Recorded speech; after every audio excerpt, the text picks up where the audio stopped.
Hi guys, magro-road roller po tayo ngayon. Ito po yung gagawin nating trabaho ngayon. Ayaw nga niya po ako mapagod kasi sobrang mahal po ng asawa ko.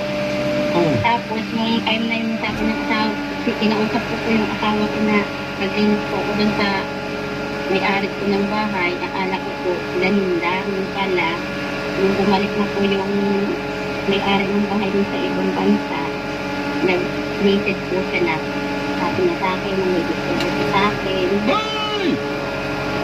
Ay, parang may kulang. Nung bang naglinis ka, nasan ka? Nasan? Anong nilinis mo? Bahay po. Pero kasama ko naman po yung anak kong dalaga. Paglinis, pero hindi pa po siya nagsasabi sa akin na may gusto daw. Yan guys, hindi ko na muna binabibrate na kasi na-vibrate ko na kanina. Rurulingan ko na